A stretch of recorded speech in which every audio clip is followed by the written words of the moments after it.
Bienvenidos a un nuevo programa de Crisis y Conflictos del siglo XX.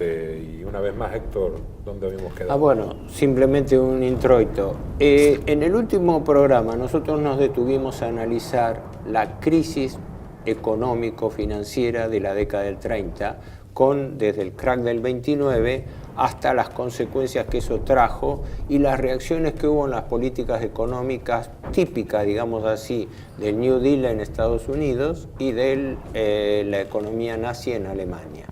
Pero eso tocó específicamente al tema económico. Con Horacio y Raúl, Horacio Cañe y Raúl Canicova, para los oyentes que no lo conocen, yo soy Héctor Juliano, habíamos quedado en algo que vos habías propuesto bien. Ahora entramos en la década del 30 política. ¿Qué estaba ocurriendo simultáneamente en el plano político? Yo diría, salvo tu mejor opinión, que el problema más relevante fue la crisis de la República de Weimar en Alemania, porque arrastrando el problema insoluble de las reparaciones, la pobreza creciente, la desarticulación de la economía alemana, etcétera, las pérdidas territoriales, etcétera, ¿qué ocurre? En Alemania había un nivel de descontrol político muy grande. Durante la década del 20 eso se aguantó por una coalición que yo diría agarrada un poco con alfileres, entre un gobierno socialdemócrata inoperante, que fue el que aceptó las condiciones de Versalles, el Partido Católico de Centro, que en ese momento lideraba von Papen, que se mantenía, y todo el ala conservadora que buscaba mantener el viejo estatuto, incluso con los intereses que todavía quedaban de los sectores de la nobleza, de los militares tradicionales. Y se ponían todos filas conservadoras, claro, y como es natural, ¿no? Claro, y mientras tanto crecía los movimientos de masa contestatarios, llamémosle así, ¿no? Fue fuertemente apuntalados, por un lado por el comunismo y por el otro lado por el nacionalsocialismo creciente. Sí. Creo que eso... En términos politológicos, aquí Sartori, que es un gran estudioso de los partidos políticos, lo que vería es que hay dos partidos antisistema que quieren cambiar la realidad, digamos, y toman el poder, con una enorme distancia ideológica el uno del otro, que es el KPD, el Partido Comunista Alemán, y el NSDAP, Partido Obrero Alemán Nacional Socialista, o mejor dicho, de los trabajadores, porque Arbeiter es una palabra que señala a todos los trabajadores. Deutsche Arbeiter, no solo al obrero industrial o al proletario, sino a todos. Arbeiter es el trabajo. Y en el medio tenemos el Centrum, ¿no es cierto?, los socialistas, digámoslo, Hugenberg, el partido nacionalista clásico, pero que no tienen potencial de coalición ni potencial de chantaje suficiente. Entonces las dos, que hay una política de sobrepuja y acá un centro débil. Forzosamente esta distancia ideológica es una fuerza centrífuga en donde la República está apuntalada en una constitución muy bien elaborada, pero que no responde a la realidad, que es la crítica de Carl Schmitt, ¿no? Y que ha sido salvada en origen por el ejército, vamos a decir las cosas como son. Pues nace débil, es una criatura, no está mal la República de Weimar. Un seis vecinos, una cosa que no mencionamos en el programa anterior importante, el ejército de Weimar, porque Alemania, hay que recordarlo, fue proscripto, el ejército reducido a su mínima expresión, a 100.000 hombres, pero salvó su estamento dirigente, de tal manera que era un ejército altamente profesionalizado y capacitado. El artífice de eso fue el general Otto von Seck, ¿no? Que después es radiado por los nazis, ¿no? Porque era antinazi el tipo, pero él fue el artífice del ejército de Weimar, que pese a su inferioridad numérica, llamado Reichswehr, mantenía también su peso, su control, su influencia. Y no nos olvidemos que también habían quedado todos los cuerpos francos, los Freikorps, ¿no? Que eran grupos armados que controlaban... Sí, porque eran militares, eran combatientes de la Primera Guerra que habían quedado... combatiente, y que el partidismo político era bastante militarizado, porque tanto comunistas como camisas pardas nazis eran gente de acción, no eran el Partido Socialdemócrata. Yo vi un desfile del Partido Socialdemócrata y tenía que mirar muy bien para no darme cuenta que eran nacionalsocialistas o comunistas desfilando. Sí, sí. Es decir, usaban botas, serían uniformes, Pero los socialdemócratas. Hay fotos, claro, ¿no? Lo concreto hay es que esa coalición resultaba cada vez más inoperante, y cuando fue el crack del 29 ya Por quedó... eso, en cierto modo, para decirlo en términos criollos, en términos nuestros, cuando Lugones en 1924, sobre pretexto de la batalla de Ayacucho, habla de la hora de la espada, evidentemente Europa vivía la hora de la espada. Es decir, vivía la hora de la espada en el sentido de que era una aspiración profunda de esos pueblos tener el elemento de defensa, el instrumento de defensa que se lo habían Acá yo digo, reducido, siempre hay ¿no? que recordar lo siguiente. Mientras en Estados Unidos se vivían los felices años 20, donde con una gran desigualdad en la distribución del ingreso, había una pobreza en el estamento de la población, pero la clase media burguesa tenía un buen nivel de vida, etcétera. En París era una fiesta, etcétera. Ocurre que en Europa central y oriental estaban viviendo estos problemas como una tragedia directa. Además, en Weimar había una juventud, muchos jóvenes que habían portado armas en los últimos 2 años de la guerra, muy jovencitos, que no tenían guía, y que buscaban desesperadamente constituir una agrupación, hacer, digamos, en sus barrios, en sus ciudades, contestar un poco esta situación. Y había hay que mencionarlo de pasar, 2 grandes educadores de la juventud. Uno era Oswald Spengler, que daba conferencias, Neubau des Deutschen Reich, la reconstrucción del Reich, y el otro era Meller van den Broek, que era otro educador que, bueno, malhadado porque se fue rápido, se suicidó, pero que indicaba que había una juventud osada, atrevida, pero que no encontraba guías, que necesitaba digamos, orientarse. Conviene decir una cosa, Horacio, que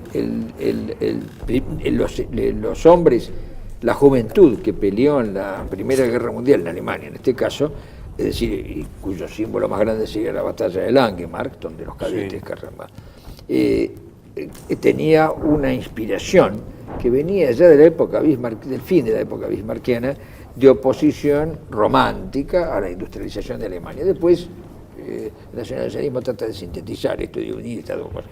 Pero esa oposición romántica dio un movimiento, el movimiento de los Van der Vogel, de los pájaros migratorios. Los Van der Vogel fueron las últimas camadas que pelearon en la Primera Guerra Mundial y que resistieron después a la República de Weimar, porque la resistencia en la juventud de la República de Weimar, antes que existiera el nacionalsocialismo, eran los Van der Vogel, los famosos pájaros migratorios, que, por supuesto, querían una Alemania grandiosa, poderosa, pero atada a su pasado. No querían la modernidad. Entonces había que resolver esa ecuación. Igual el círculo de Stefan George también. Bueno, había una especie de Alemania romántica, elitista, Horacio, secreta. Que Rainer Maria Rilke, Stefan George, Hugo von Hofmannsthal, el libretista y Strauss, es decir, Joseph Weinheber, los poetas, ¿no? Hans Carroza, todos ellos son hombres que hablan de una Alemania antigua, no solamente de la época de los vikingos, de la época de las antiguas los mitos germánicos, sino de la Europa medieval. Yo centro la crisis de la República de Weimar en 3 factores concretos. La primera, el crack del 29, ya hemos hablado de las consecuencias y las desastrosas consecuencias que tuvo en Alemania de que el gobierno de coalición no podía dar respuesta. En esto había algo parecido a lo que había ocurrido en Italia en el 22. Sí, ¿quién le ponía el cascabel al gato? Es decir, ¿quién levantaba en esas condiciones? ¿Quién se hacía cargo de la situación que vivía? Porque ahora a la distancia decimos, vino un movimiento, pero en ese momento, ¿quién le daba respuesta? Por supuesto. Ahí hay que tener presente lo siguiente. Primero, la coalición fracasó. Es decir, la República de Weimar no fue derrocada. La República de Weimar fracasó por su propia inoperancia. Porque aún tuvieron que llegar a la contradicción de llamarlo y proponerlo como presidente presidente a Hindenburg, Hindenburg, claro. que era un revulsivo para los socialdemócratas, ¿no? Y todos tuvieron que aceptarlo Representaba como la presidente claro. porque sabían que atrás venían corrientes más maximalistas. Ahora, ahí desaparece también porque Stresemann era una especie de equilibrio que muere pocos meses antes del crack del 29, que dentro de todo Stresemann era una figura bien conceptuada a nivel de equilibrio alemán. Pero las reparaciones y el plan Young fracasan, no se pueden pagar. Entonces, cuando se produce la crisis del 29, Alemania, como otros países, entran en cesación de pagos. Pero allí ya era generalizado, no se podía imputar a Alemania en particular. Aunque tropas francesas permanecieron en el Ruhr hasta el año 1930. Sí, sí. Las últimas tropas francesas se retiraron en el 30 del Ruhr de Alemania. Entonces el presidente Hoover, republicano en Estados Unidos, otorga en el año 31 la llamada moratoria Hoover. Le da digamos, ante la realidad, le reconoce una moratoria por un año a Alemania, que era imposible porque igual pasaba el año todo. Pero a los pocos meses se convoca la conferencia de Lausana en Suiza, creo que fue en enero nomás, ¿no? Donde ahí concurren no solamente Alemania, sino los demás países deudores de Estados Unidos por deudas interaliadas, y donde se conviene en que durante 3 años se suspenden los pagos de reparaciones y deudas entre todo el mundo, porque el mundo no estaba como para seguir pagando deuda que había sido provocada justamente por el capital financiero que manejó desde el sistema de Versalles hasta la crisis del 2029. Entonces, en ese momento, políticamente, Alemania trata de sobrevivir con una coalición con el gobierno Brüning, ¿no? El gobierno Brüning apuntalado por esta coalición que yo digo medio agarrada de los pelos, donde el Centrum católico con los socialdemócratas, con demócratas, etc. Se producen sucesivas crisis políticas entre el año 1930 y el año 32, ¿no? Primero la caída del gobierno Brüning, ¿no? Que fue el que más duró, 1 año y medio, después un breve interreño en el gobierno von Papen, que lo designan canciller, pero creo que fue muy breve, pocos meses, y después lo designan al general von Schleicher, que ahí la cosa venía, ahí la cosa venía mal, que después va a explicar un poco el tema de la noche de los cuchillos largos, porque a von Schleicher le atribuían la idea de una variante más socialista afín a la Unión Soviética, con verdad o sin verdad, pero él estaba considerado una especie de ala peligrosa dentro del gobierno. Se vuelve ese gobierno a ser inconsistente, entonces se produce, eso está largamente explicado en las memorias de von Papen, ¿no? Donde von Papen, Partido del Centro Católico, y Oskar Hindenburg, el hijo de Hindenburg, porque Hindenburg estaba ya muy viejo, y no digo que estaba gaga, pero no respondía aparentemente a la gravedad del cargo, y se decide que no, Gaga no estaba, es decir, ¿Cómo? Gaga no estaba, retiro lo dicho, retiro. Estaba muy viejo. Retiro lo dicho, no fue Gaga en el sentido desvariante, pero un hombre que no estaba en condiciones de controlar la situación, ¿no? Y estaba como perdido, y ahí atribuyen que tomó muchas atribuciones Oskar Hindenburg, el hijo de él, que decidía por el padre. Eso era la impresión que primaba. Entonces, ¿qué ocurre? En las sucesivas elecciones, el nacionalsocialismo fue ganando espacio, y también el comunismo. Entonces, frente a los estamentos gobernantes, se polarizó aún más, como diciendo, si acá no arreglamos con los nacionalsocialistas, el tema comunista viene a caballo. Porque hay un fracaso íncito en esto, que es el fracaso del Centrum, ¿no es cierto? Sí, sí. Está claro que es un fracaso, reconocido por el mismo von Papen. Von Papen no terminó reconociendo. Lo más importante, el fracaso de la República de Weimar. Claro, y fracaso de la socialdemocracia, luego fracaso de la República de Weimar, Claro. que es una creación, un híbrido de estas Este es dos un cosas. concepto para mí importantísimo. Sin que No nadie es lo estuviera mismo- en contra, no tenía gente en contra. claro. Cayó sola la República de Weimar, se desmoronó Claro, sobre sí misma. por eso cuando se insiste tanto en que Hitler llegó al poder democráticamente, lo que está reflejando es el fracaso de la República de Weimar. Porque una cosa es haber derrocado un gobierno, otra cosa es cuando ese gobierno no daba Fracaso, respuesta. sí, sí, sí. Pasó algo, yo hago una analogía con lo que pasó con el 28 de octubre, la marcha sobre Roma del fascismo, donde también... Pero hay algo que señalar ahí. Mussolini tuvo una capacidad, una duplicidad política en el surrealismo político de mostrar al comunismo como un peligro, a la monarquía y al ejército. Sí. Y por otra parte tener la gente movilizada, los escuadristas en la calle. Porque la situación de Italia no era la misma que Alemania, claro. Pero Hitler en el push del 23, de octubre del 23, ¿no? Sí. El 23 es muy influido por el golpe de Estado de Mussolini. Exacto, sí. Se juega en Múnich, que era el baluarte, digamos, del nacionalsocialismo y de digamos, la derecha cultural, por así decirlo. Se juega sin tener esta situación, sin tener el apoyo, Sí, porque el ejército los balea.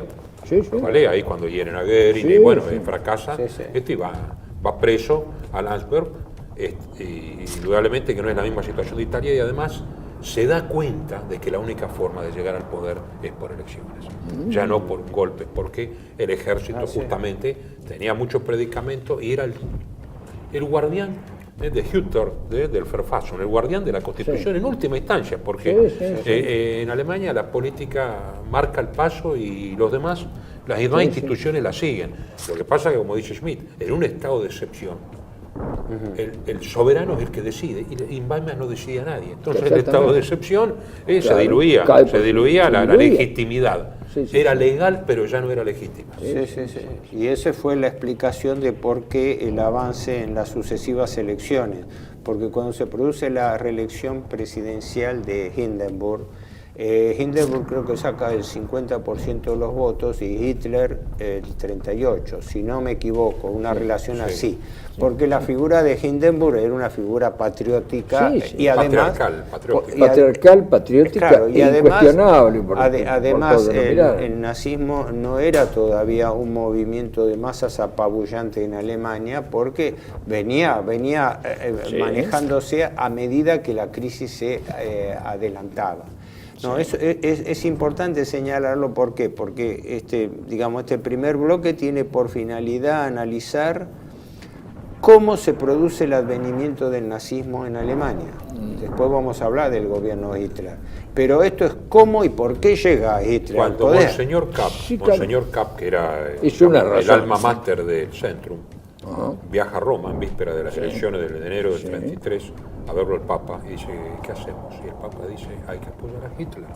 Sí. Porque están los comunistas. Y la Pion, gente no entiende, digamos, no pasamos el capítulo de la Iglesia. Pío XI. No olvidemos que Pío XI es un hombre que viene afín al dictat de Versalles, afín a la ¿cómo se llama? A la política angloamericana, absolutamente afín, Pío XI. Bueno, pero ojo. Atención, Pío XI, pero es el autor de la 40º año sí, contra pero, el claro, imperialismo por eso, internacional. déjame ser muy breve en la crisis de la Iglesia. La Iglesia, después de la muerte de San Pío X, lo hago rápido, ¿no? Viene Benedicto XV, que es un hombre que guarda el equilibrio entre los tradicionalistas de San Pío X y los que no habían podido poner un papa, que eran los progresistas, pues llamémosle así, los liberales progresistas del cardenal Rampolla. Rampolla no pudo ser papa por el veto que puso el emperador Francisco José, y vino San Pío X. Cuando muere San Pío X en víspera de la guerra, naturalmente vino un papa que buscó un equilibrio entre esas dos, en ese enfrentamiento que ya estaba dentro de la Iglesia. Ese enfrentamiento, en el año 21, es elegido papa el cardenal Aquile Ratti, Pío XII, Pío XI, y Pío XI directamente se muestra eufórico ante la presencia de la Sociedad de las Naciones, entonces es afín a todo ello. Por eso en Italia se dice que la fiesta de Cristo Rey, que ningún católico la va a negar, yo no la niego, yo soy católico, que la fiesta de Cristo Rey no fue hecha contra los bolcheviques, porque eso sucedió en Rusia, sino contra el fascismo. Sino muy antifascista era Pío XI, y cuando hace la 40º año es por la tremenda presión del grupo tradicionalista, con la renuncia del cardenal Villot cuando prohíbe la acción francesa. Bueno, entonces, pero vamos a continuar entonces en el próximo bloque. Claro, esto terminó, digamos, para ordenar mentalmente, esto terminó cuando, fracasada la República de Weimar, se llega a un punto en que el presidente Hindenburg tiene que convocar a Hitler para armar un nuevo gabinete de coalición, del cual vamos a hablar a continuación. Perfecto. Sí.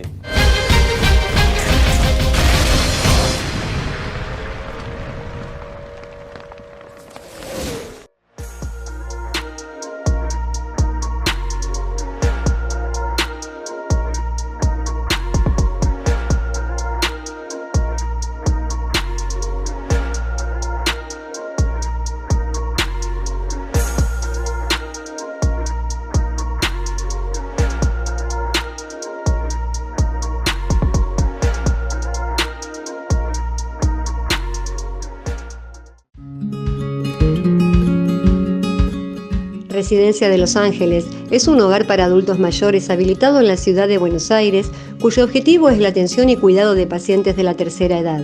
Más de 30 años de experiencia nos respaldan.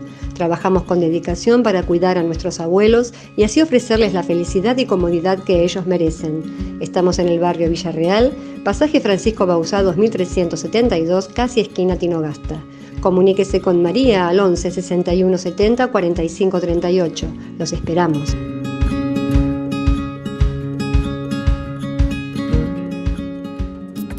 Bienvenidos a CEPA, Centro de Estudios del Pensamiento Americano. Nuevo sitio web de cursos de formación en política, filosofía, historia, literatura, geopolítica, religión, psicología y más. Cursos de formación que reflejan el verdadero pensamiento americano. Lo invitamos a elegir el curso de su agrado ingresando en www.cepa.la.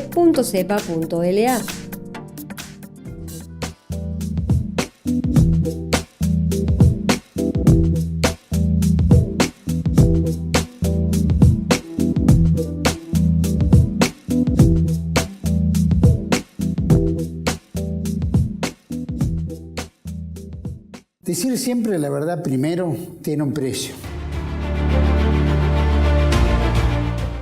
Pero todos los días, en cada programa, en cada reportaje, en cada esclarecimiento, descubrimos que decir la verdad vale la pena. Decir siempre la verdad tiene un precio. Pero cada vez que recibimos tu apoyo, entendemos que seguir luchando vale la pena. Dependemos de tu ayuda. TLB1. Toda la verdad primero.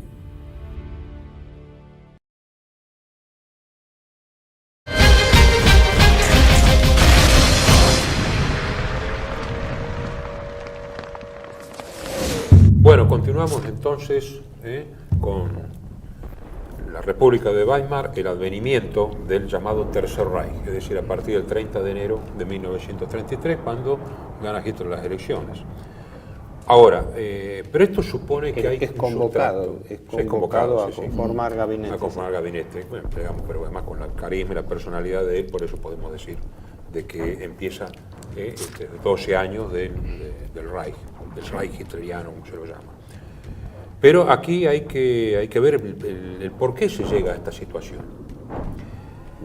En primer lugar, tanto en Italia como en Alemania había un estado de ánimo crítico tan grande, previo a la Primera Guerra Mundial y que explota además con el desenlace de la Gran Guerra, que es algo connatural a un proceso que se ha dado en llamar nacionalización de masas, que un gran autor como Jorge Mosse lo señala en un libro ya clásico, en donde ve que justamente hay una nación oculta que intenta salir, que intenta emerger, más allá de las instituciones, más allá.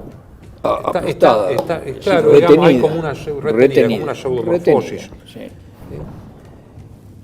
Y que tiene que ver con la activación de un mito. Porque siempre hay mitos fundantes. El mito, no en el sentido del mito como fantasía, sino en el sentido profundo. En el sentido antiguo. En el sentido clásico. antiguo del mito. Sí. Y era necesario activar un mito que estaba en permanencia, pero no estaba activo todavía.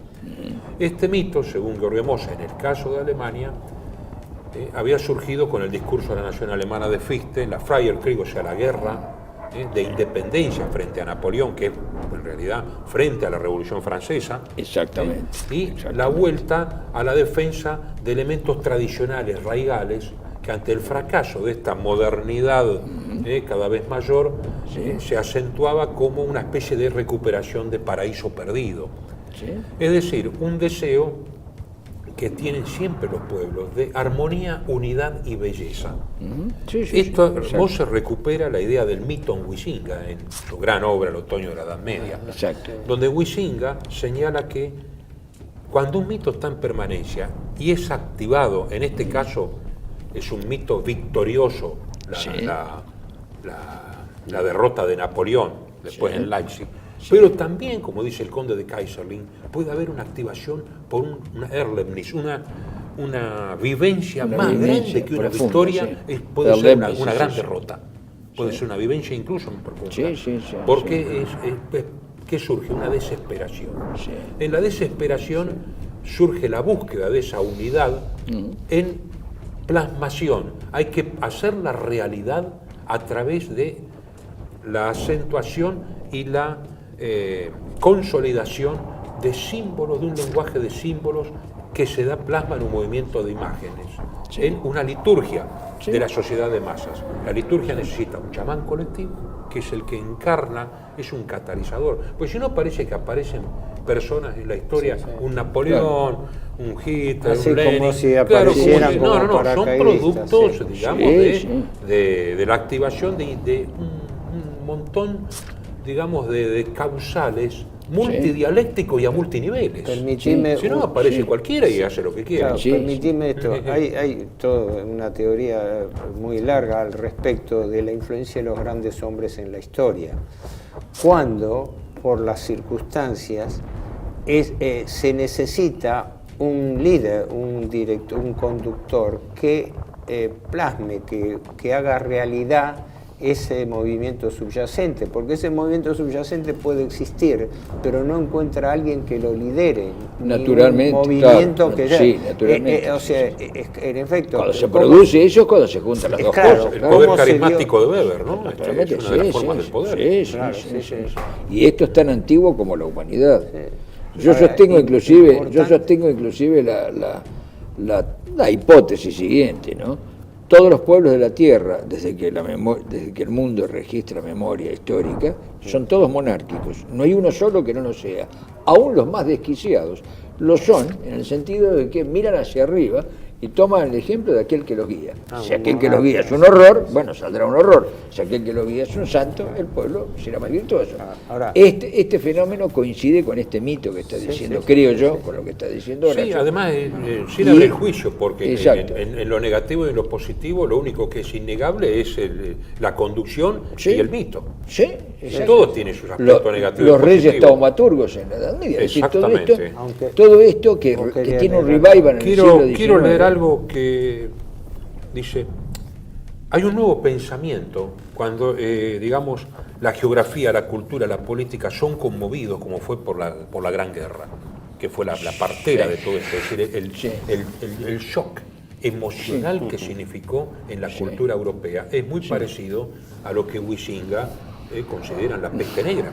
Porque después de la peste negra viene la recuperación de la vida, por así decirlo, y la necesidad de plasmar un mito, una vivencia, porque la sociedad estaba destruida, la sociedad europea. La primera guerra cumplió ese efecto. Sobre todas las sociedades.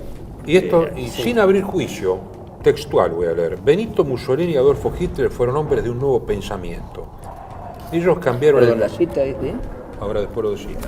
Ellos cambiaron el mito del hombre económico, factor esencial del capitalismo, el socialismo y el comunismo, por el del hombre heroico. Los hombres, sostenían, no deben vivir y morir por negocios, sino por ideales. Es mejor tener deberes que derechos y la comunidad superior al individuo. Es una mentira usual y tonta ver en la exaltación del sacrificio en el totalitarismo una mera hipocresía, decepción y propaganda. Fue efecto de una profunda desesperación. Como el nihilismo en Rusia en 1880 atraía jóvenes bravos y nobles, en Italia y Alemania atrajo los mejores y no los peores elementos de la generación de posguerra que se rehusaron a comprometerse con un mundo sin valores genuinos y reales. No lo dice ningún fascista, lo dice Peter Drucker.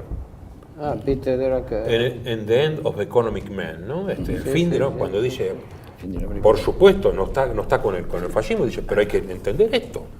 Esto adviene porque pasa algo. Sí. Y no es, insisto, no es una mera crisis económica. La cosa va mucho más allá. Lo económico es un detonante porque cuando uno queda duda. en la calle, negarlo, claro, la desesperación viene Protesto, déjenme volver a poner los pies en la tierra. Pero no estamos poniendo en la tierra. No en sentido despectivo, sino en el sentido de que esto apunta a un nivel de consideraciones obviamente muy alto, muy profundo. Y que hay que tener en Pero cuenta. yo quiero volver a los hechos concretos para ver cómo este planteo histórico-cultural o filosófico se tradujo en la parte política. Claro, pero porque yo discrepo solamente en esto con vos.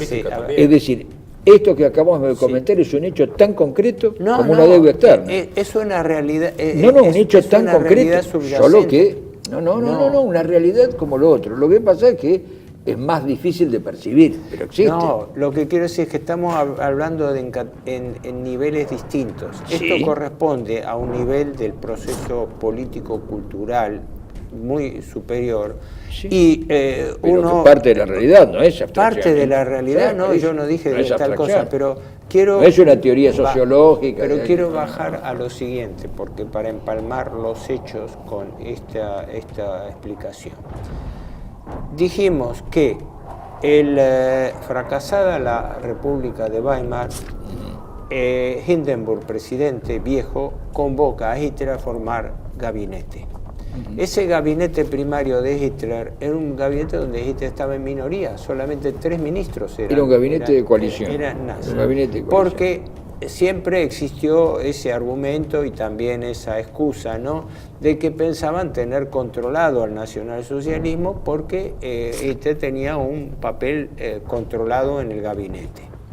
Pero ¿qué ocurre? Había que dar respuesta urgente al problema económico alemán, con la crisis del 30, con 6 millones de parados que había en Alemania, con la industria desarticulada, con una nueva inflación creciente, con la economía desarticulada. O sea, por eso digo, había que bajar todas estas cuestiones a la tierra, en el sentido de que había que tomar decisiones. Sí, y para eso no son incompatibles estas cosas. No son incompatibles, no digo que sean incompatibles, lo que quiero decir es que... Porque las dos responden a dos estamentos de la realidad tan reales. No, está bien, pero yo lo solo que digo uno es más evidente. Ubiquémonos en enero del año 33, frente a qué Alemania tenían que tomarse decisiones. Entonces, ahí viene el problema. Las características. Pero perdón, lo que él dijo, disculpame que te interrumpa de nuevo. Sí.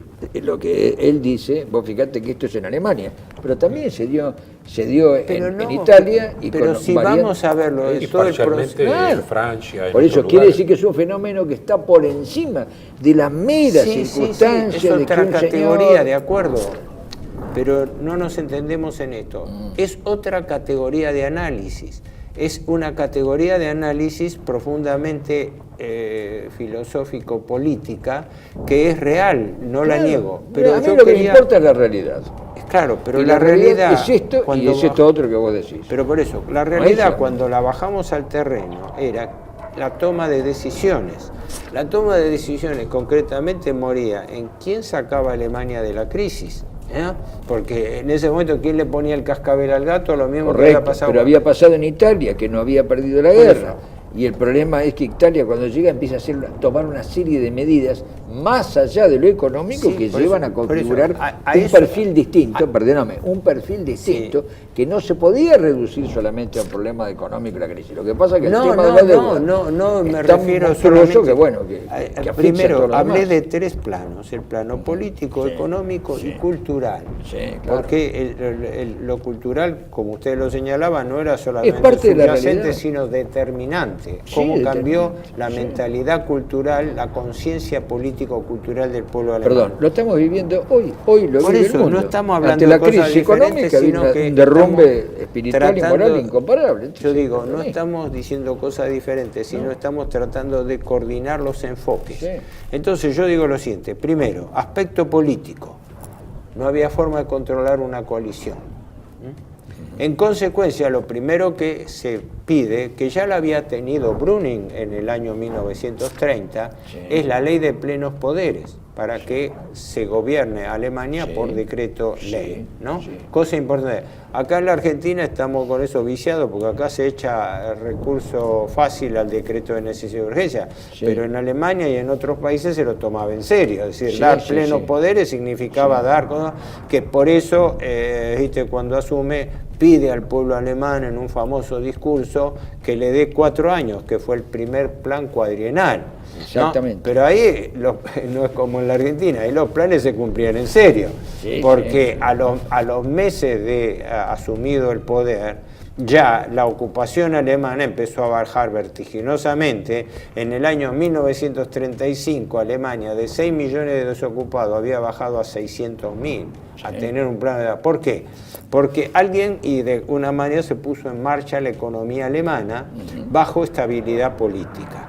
La estabilidad política con mano dura, pero no con poder absoluto todavía, porque eso se consolida recién al año siguiente, en el 34, cuando a mediados, creo, del 34, fallece el presidente Hindenburg. Entonces Hitler ahí sí produce un cambio fuerte, donde fusiona las funciones de presidente y canciller en uno solo, o sea, se transforma en dictador, digamos así, y además produce una depuración dentro del propio movimiento nazi. Lo que pasó en Italia en el 25, con las leyes archifascistas, con lo que pasó con el delito Matteotti, del cual no es responsable directamente Mussolini, pero donde le piden, bueno, ¿qué hacemos ahora? Como en momento de debilidad del régimen, le dice, bueno, ahora hacemos partido único. Y el segundo país de partido único es por la Unión Soviética y Alemania será el tercero. Porque ante el momento decisorio, digamos, las circunstancias políticas conducen por a esa eso vuelvo situación. al tema anterior. Todos los pueblos de la tierra, desde que existe historia, son monárquicos. Cuando las papas queman, depositan la confianza en su nombre. Es una regla no histórica. Es un caudillismo de América del Sur, ni nada, de todo el mundo. Es el rol de los grandes hombres de la historia, es decir, de los hombres que determinan, porque terminan catalizando un proceso que viene muy de profundo. Ahora, en lo inmediato, es importante recordarlo, Alemania había tenido 6 millones de votos comunistas, que se licuaron rápidamente porque el comunismo se alimentaba en gran medida y en fundamental medida del malestar económico y todo. Cuando Alemania se puso en marcha y empezó una reactivación acelerada, ese comunismo se fue diluyendo. Tanto es así que los famosos campos de concentración no eran campos de concentración, eran campos de reeducación o campos de trabajo, donde los opositores políticos ingresaban y creo que tenían unos 6 meses de reeducación, ¿no?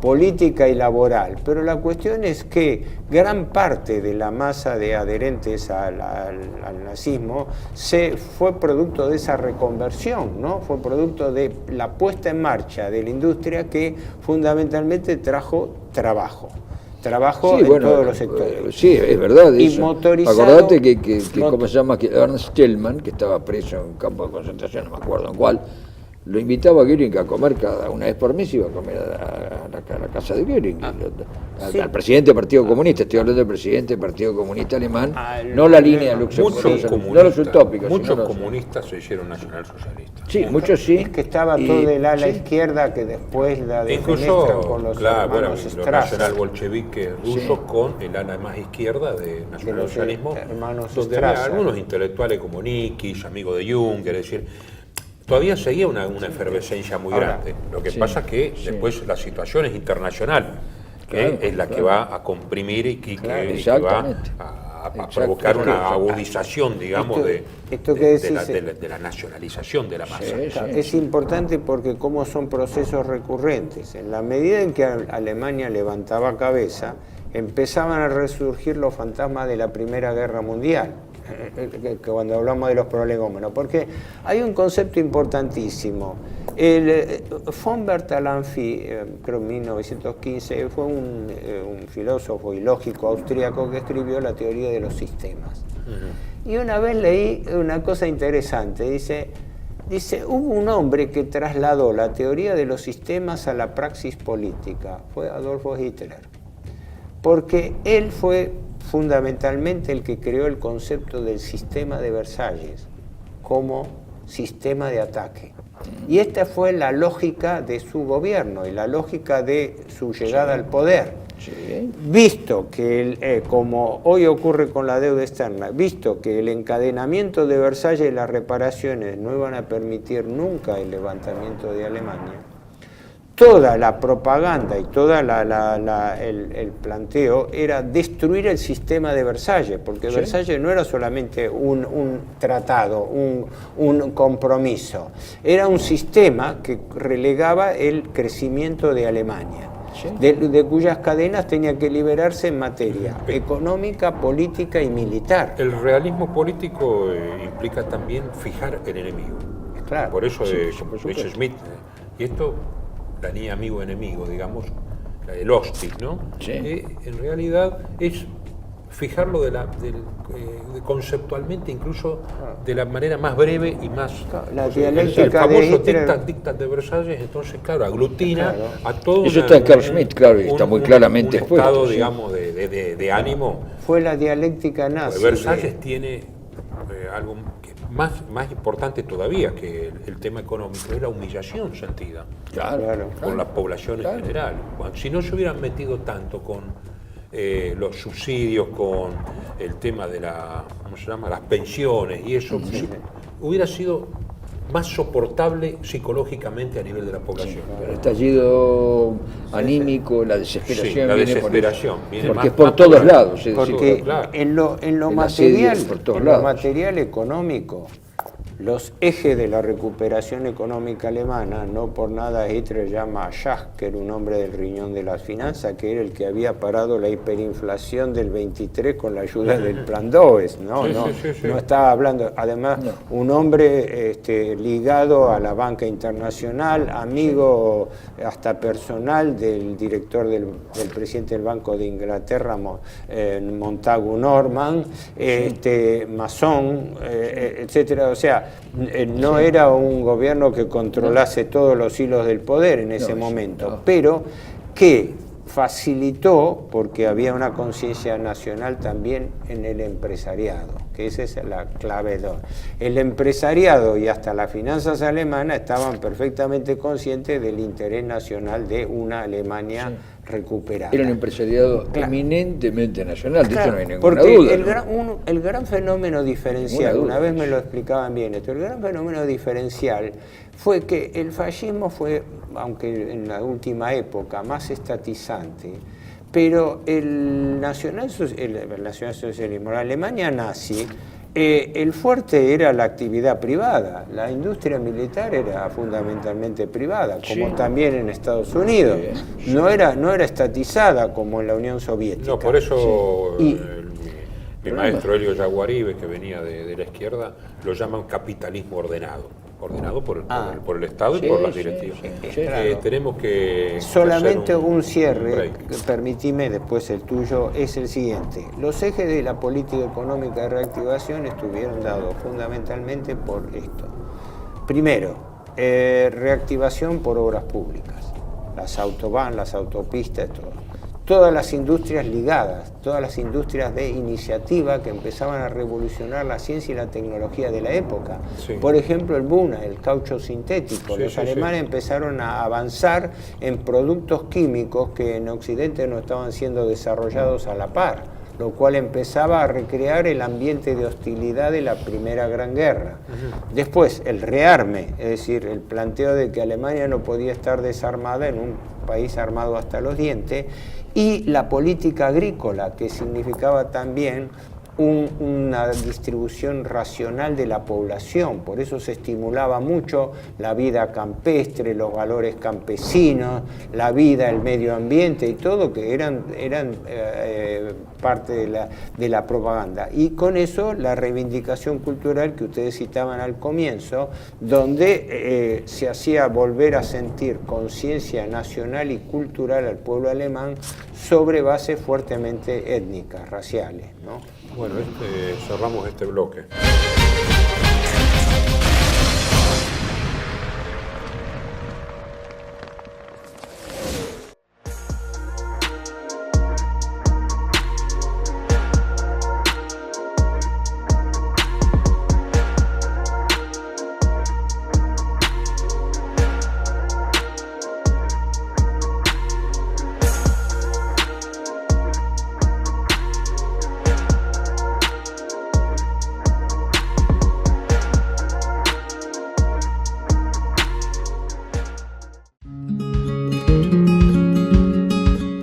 Residencia de Los Ángeles es un hogar para adultos mayores habilitado en la ciudad de Buenos Aires, cuyo objetivo es la atención y cuidado de pacientes de la tercera edad. Más de 30 años de experiencia nos respaldan.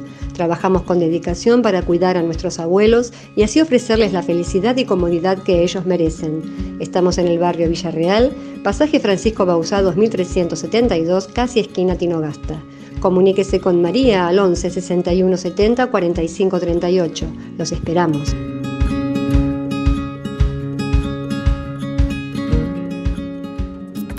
Bienvenidos a CEPA, Centro de Estudios del Pensamiento Americano. Nuevo sitio web de cursos de formación en política, filosofía, historia, literatura, geopolítica, religión, psicología y más. Cursos de formación que reflejan el verdadero pensamiento americano. Lo invitamos a elegir el curso de su agrado ingresando en www.cepa.la.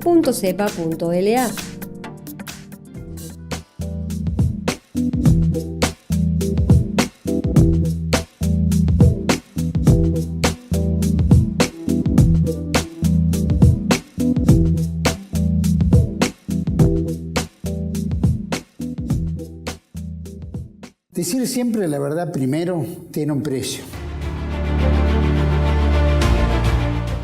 Pero todos los días, en cada programa, en cada reportaje, en cada esclarecimiento, descubrimos que decir la verdad vale la pena. Decir siempre la verdad tiene un precio. Pero cada vez que recibimos tu apoyo, entendemos que seguir luchando vale la pena.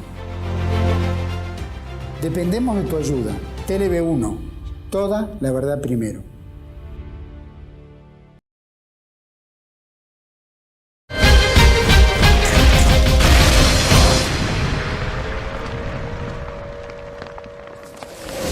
Bueno, continuamos ahora, pero trasladándonos a Italia en la época, ¿no? Sí, en la Italia del 30, o sea, lo que 30. Normalmente creo que se diferencia la etapa, creo que se llama así, la década del 20, la época del consenso, y a la época del 30, la época del imperio, por así decirlo. Es un poco arbitrario, de pero... todos modos, no podemos decir aquí termina el 20, aquí está el 30, porque hay procesos, por ejemplo. La Italia fascista se sitúa históricamente entre la toma del poder por el Partito Nazionale Fascista, ¿no? En la marcha soberana con Mussolini, de octubre del 22, y la caída del régimen en septiembre del 43, porque después no es digamos, Italia fascista, es la República de Salón, que está dentro de la esfera alemana, en la guerra que hay en Italia entre los aliados y el eje, ¿no? Pero entonces, ¿qué pasó? Me parece a mí muy importante, porque si estamos hablando de que hay una teología, ¿no es cierto?, laica, también es cierto de que en Italia contrariamente a Alemania, había un condicionamiento mucho más grande del gobierno por parte de la monarquía y de la Iglesia Católica, porque la Iglesia, el pontificado y los Saboya estaban conviviendo con Mussolini. Es decir, Mussolini, como eso lo dice Renzo de Felice, en todo caso, el Reich tenía el camino, el gobierno mucho más allanado, pues el Kaiser se había ido, estaba dividido Alemania entre católicos y protestantes, y se podía, digamos, manejar tanto con una iglesia como con la otra, poniendo el Estado un poquito por árbitro. En cambio aquí el compromiso con la iglesia era muy grande. Y yo creo que Mussolini, que en su interior era laicista, digamos, anticlerical, que venía del socialismo, libre pensante, junto con su grupo más importante de grandes figuras del fascismo, Pavolini, Starace, Farinacci. En términos políticos religiosos, era gibelino, no era Güelfo. Exactamente, pero era práctico. Entonces que tenía un catolicismo pragmático, como se ha dado en llamar los estudiosos del fascismo italiano. Se dio cuenta de que no podía enfrentarse a la iglesia de una manera, digamos, de frente, ni acondicionarla totalmente, porque tenía un pueblo que era extremadamente católico, el pueblo italiano de entonces, ¿no? Además habría que señalar, como vos dijiste, que habría que señalar también llamémosle evolución, pero no me gusta la palabra, la transfiguración del pensamiento de Mussolini a medida que el fascismo no solo se va consolidando, y él ve que tiene éxito, evidentemente, los miran de todos lados del mundo, y la convierte a Italia en una potencia europea y luego una potencia mundial. Es decir, no solamente eso, sino que además Mussolini se va a acercar, al acercarse a la historia, al pasado romano y al pasado medieval, dice, bueno, caramba, acá está el tema católico. Por eso el acercamiento al Padre Pío, la famosa carta al Padre Pío, pidiendo la bendición a la bendición. Primero que hay que señalar es que entre fascismo y catolicismo no hubo antagonismo. Muchos provenían del socialismo y eso sí, eran laicos, eran creyentes laicos no comprometidos políticamente. Me acuerdo que cuando había un eslogan de la propaganda fascista que con respecto a la encíclica Quadragesimo Anno, cuando el Papa Pío XI denuncia el imperialismo internacional del dinero, ¿no? Contestaban, dice, mientras el Papa vive declarando en su encíclica su condena al capitalismo financiero, dice, nosotros los fascistas lo estamos practicando, ¿no? O sea, una especie de rivalidad, pero rivalidad laica, no anticatólica, y aparte no era anticatólica. Por eso dije Güelfo gibelino, anti-Güelfa, no anticatólica. Claro, porque Mussolini dice, anticlerical, la tradición latina imperial de Roma está hoy simbolizada en el catolicismo. Es preciso que el espíritu popular encuentre en el ideal religioso el impulso necesario para desplegar la potencia intelectual. Pasan a reconocer como única religión oficial el catolicismo, y lo más importante, desde 1871 estaba el Papa que se sentía como prisionero con la ocupación de Roma y esto, y le da el Tratado de Letrán. ¿No? Se reconoce la creación del Estado papal soberano, puede tener embajadores, tiene, creo que le dieron 1.700 millones de lira en efectivo. Bueno, la iglesia estaba, fíjense lo que dice, ¿no? Pío XI públicamente, se necesitaba un hombre como el que la providencia nos hizo encontrar, un hombre sin las preocupaciones de la escuela liberal. El obispo de Pisa, Maffei, bendícelo, Señor, con loas a la persona que preparaste en tus grandes designios. Claro, la iglesia en ese momento, ahora, enseguida le hacen la acción católica, con la juventud católica. ¿Por qué? Porque una de cal y una de arena. Reconocen por un lado, están contentos y todo, pero la educación de la juventud, y ahí viene el gran problema, que, salvando las distancias, fue un problema en el último peronismo. Sí, por eso digo yo que el entramado es muy complicado y siempre hay que dar vuelta a la alfombra, ya que este programa pretende ser revisionista, es decir, revisar lo que está. En revisar no lo modificar, que está, sino revisar. Y no decir que cuando vos das vuelta a la alfombra encontrás que en el entramado la Iglesia no es ajena a esta crisis que nosotros estamos tan bien señalando, como señala acá mi amigo, en el siglo XX, sino que la Iglesia es víctima también, sí, perdedora en este enorme... Aquí hay que tener presente... Quiero decir, sí. esto, para dejarme terminar la idea, porque si no después se me va. Sí. Es decir, que por eso Mussolini lo percibe claramente. No es el único que lo percibe, pero ciertamente estando en el poder y poderlo decir, lo dice. Sí, evidentemente, la Iglesia estaba en una crisis muy grave en los años 30, que terminó finalmente en 1960, con el 62, con el 66, y de en adelante con el Concilio Vaticano II. Esa crisis de la Iglesia ya estaba planteada en los años 30. Por eso, en los mismos años 30, con Pío XI, con las referencias que habíamos hecho anteriores, es decir, cuando condena la acción francesa y demás, y bueno, evidentemente provoca una rebelión en Francia, porque esta situación de replanteo de la herencia iluminista del siglo XVIII y de la industrialización del siglo XIX se había puesto en tela de juicio, agravado por el enorme problema provocado, como ha señalado muy bien Héctor, de las deudas y de la complicación que traía todo esto de los empréstitos que le rompía la rodilla a los países. Una aclaración que fue la grabación. Pero eso no estaba separado de lo otro para mí. Económico. Justamente gracias a la estabilización que había obtenido Mussolini, Italia comparativamente sufrió mucho menos los efectos de la crisis mundial, porque tenía una economía ya organizada, sobre la base de grandes obras públicas. No nos olvidemos que Mussolini empezó con la cuenca del Po, ¿no? Todo lo que era Le Palude, todas las zonas bajas de Bottini, que no solamente revitalizaron la economía italiana, sino que aumentaron la producción de trigo propio, reduciendo las necesidades de alimentos extranjeros. Incluso la política de Mussolini fue después restrictiva de la inmigración, porque claro, desde el punto de vista italiano, nosotros, yo que tengo ascendencia italiana, somos productos de todo, y bueno, creo que vos también, por el apellido, ¿qué pasa? Somos todos productos de una inmigración donde Italia durante décadas expulsó población pobre de Italia. Entonces Mussolini replanteó eso tratando de que la inmigración italiana se dirigiese a países cercanos. Por eso la tripolitania y la chirenaica enfrente de las cosas africanas. Entonces, ¿qué ocurre? Ahí es donde se empieza a producir, una vez estabilizado el fascismo en Italia, se empieza a producir la sugerencia del imperio, ¿no?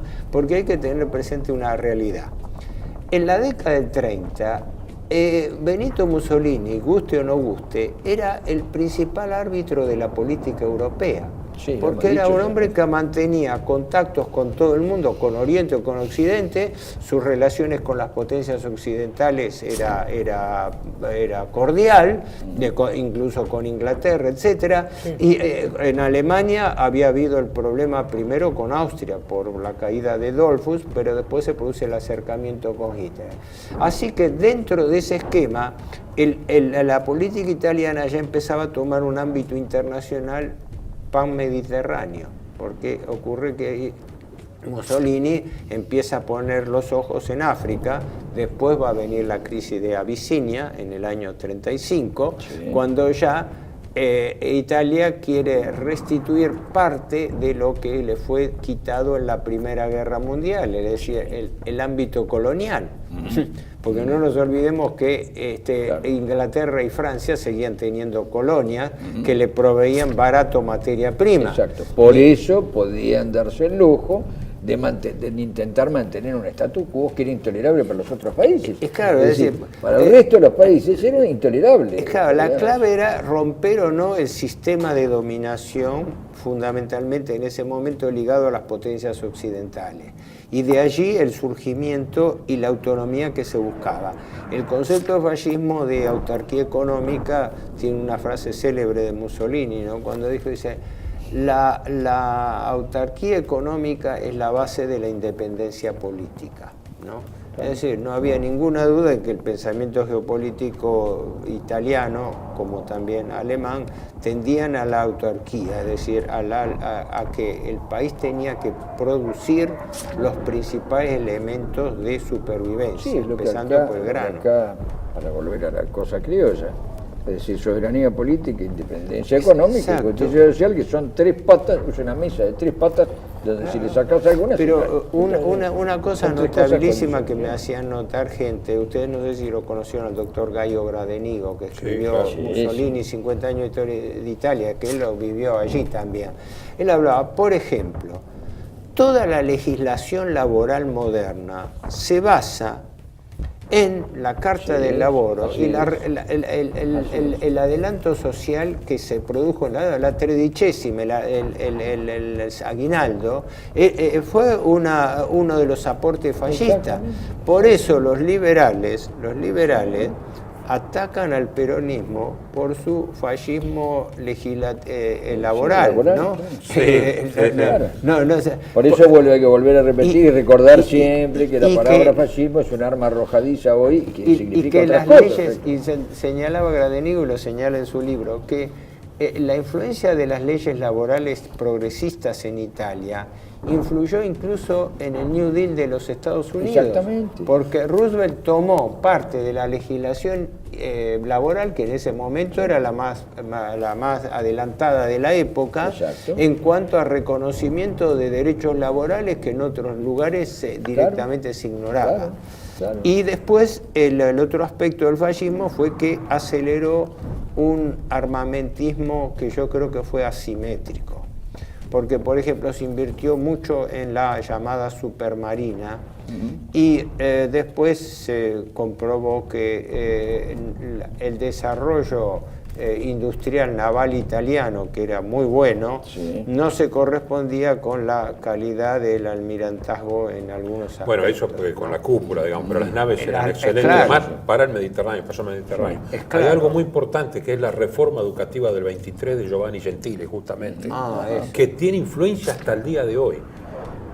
Tener pocas escuelas pero buenas, que lo aprueba hasta Benedetto Croce, eso, él cierra con Gentile porque Es se da increíble. cuenta, Sí, y él que no era un hombre religioso, venía un hegeliano, pero dice hay que tener educación religiosa porque da el concepto de familia y el concepto de tradición a los chicos. Sí, exactamente. Pensemos que Italia era un país pobre en Dicho el año por un hombre 20. laico. Porque Por eso, perdón, sí. Benedetto Croce. Giovanni Gentile Por era eso un dije laico. que no era un hombre Como religioso, sí, sí, Croce. sí, sí, En sí. eso coincidían Sí, con sí. Benedetto Croce. Sí, sí. Sin embargo, reconocían esto que sería la función social de la religión, Claro. por lo menos en Gentile. Sí, sí. Pero esa función social de la religión, y bueno, finalmente forma el carácter de los pueblos, forma el carácter de las personas, es decir, pero de eso no se puede prescindir. Además, Se puede los prescindir. libros de enseñanza para los chicos, es decir, mostrar lo que era la litorina, el tren eléctrico, mostrar los barcos, los acorazados y todo Sí. eso, para demostrarle al chiquito de Caltanissetta, en medio de Sí. Sicilia, Sí. que pertenecía a algo poderoso. Exacto. Porque una Exacto. cosa era el de Turín, el de Milán, Sí. y otra cosa Sí. el de Sicilia. Entonces, Exactamente. era una forma también de coagulación nacional a través de la Exacto. educación. Pero Exacto. el tema importante, el IRI, la creación del Instituto de Reconstrucción Industrial, es decir, que fue una gran corporación industrial que levantó Italia y la cual pertenecía toda la industria pesada, ¿no? Y que tuvo un desarrollo sumamente alto. Todo eso contribuyó a Todo que... el aparato, la estructura legal contribuía y apuntaba hacia eso, porque Sí. lógicamente Me acuerdo un la italiano- búsqueda de la grandeza nacional o de la potencia de un país se logra a través de eso, no a través de los Alguien que préstamos. citaba, dice, al tempo di Mussolini l'Italia era rispettata al mondo, ¿no? Era respetada al mundo. ¿Por qué? Porque Mussolini cumplía esa relación de arbitraje.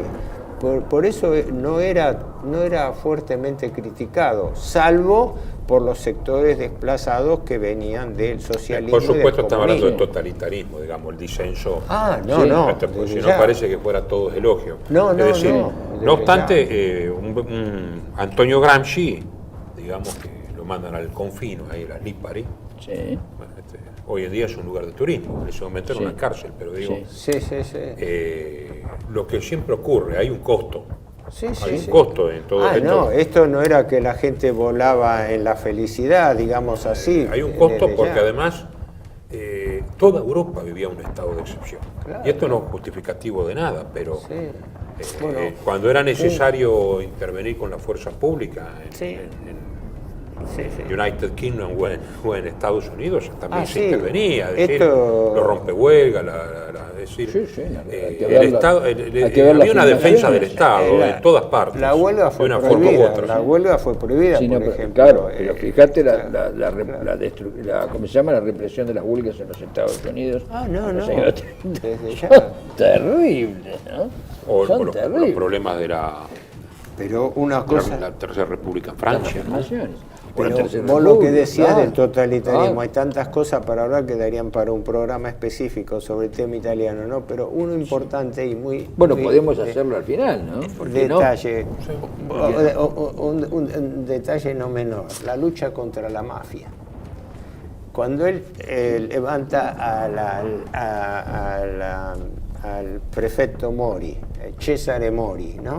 Que había prefecto sido de un hierro. represor, que había sido un represor del fascismo, Sí, porque él cuando era jefe de policía de Milán, en el año 19 reprimía a los fascis de combatimiento, Sí, que eran los sí, primitivos grupos fascistas, y después Mussolini en el año 23-24 lo llama para que vaya a poner orden en la mafia en Italia, que fue la única época en que la mafia quedó neutralizada, porque Sí. fue este prefecto Mori, que era, como decía Gradenigo, un fedele servitore dello Stato. Él prefecto le daban de hierro. una orden que Sí, después lo fue copió, claro. defenestrado, él lo apartaron, cayó en Bien, desgracia sí. porque no era tampoco muy afín al fascista, pero Y fue la mafia volvió en el 43, 44, perdón. fue sumamente efectivo en la represión contra la mafia, que de eso se puede hablar mucho, y por eso una de mafia las volvió desgracias, con la invasión, claro, una de las desgracias aliada que a Mussolini Italia. fue muy benévolo contra los mafiosos, porque permitió que muchos emigraran a Estados Unidos, donde después hicieron alianza con la Marina norteamericana Y y volvieron en el con 44. Patton. Volvieron, Es claro, Volvieron en el Sí, 44. para cerrar, no, entonces- con Patton no, Patton no estaba ahí. no, cuando Patton desembarca en Sicilia, el famoso pañuelo que llevaba Patton... Claro, era viene de el África del Norte, ¿te acordás de Cacerini? Es Ah, derrotado en sí, sí, Cacerini. sí, sí, sí. Después lo mandan a Francia. Después lo vamos a hablar en su momento. El pañuelo que era amarillo o rojo, el pañuelo amarillo Sí. que llevaba Patton, Sí. al entrar en Palermo, era el símbolo de que la mafia con Lucky Luciano había pactado con los norteamericanos y que tenía que ser apoyado. Sí, No es para detalle. cerrar entonces el bloque, lo que me dijo una vez Renzo de Felice, llegaron un momento en que eran los años del consenso, la oposición a Mussolini era muy escasa, era Sí. sobre todo desde París, desde algunos lugares donde había emigrados importantes, y el problema se va a presentar cuando él, en la fuerza expansiva que necesariamente tiene ya una nación consolidada internamente, intervenga en política exterior. Y ahí están los pesos Claro. pesados. De un lado los ingleses y los franceses, del Sí, otro lado el Reich, y ahí, de una forma u otra, lo que me dijo de el Felice punto en Roma, dice, vos- de una forma u otra Con tenía que Felice decidirse, hablaste acá esto. una vez y en Roma otra vez. Ajá. Y de alguna forma u otra, él tenía que decidir en política exterior Claro. con quién aliarse, porque Italia es pendular y abandonada por Francia porque tenía un conflicto permanente de intereses. sí. Gran Bretaña porque sí le convenía como colchón anticomunista. Sí, no, Ese se acercó al Reich porque en el fondo era la vieja idea, ¿no?, de soldar el Sacro Imperio, por así decirlo, Sí, con sí, el sí, eje Aunque también hay un factor Berlín-Roma. que era el tema cuando estalla Abisinia, cuando los intereses italianos en el Mediterráneo empezaron a rivalizar con los británicos. Y luego cuando Italia quiere afincarse en el África Oriental, donde también ahí el Imperio Británico... porque Bueno, amenaza pero el camino de la pero India, amenaza a Suecia. Claro, claro. Pero es todo esto para la próxima vez. Bueno, muy bien.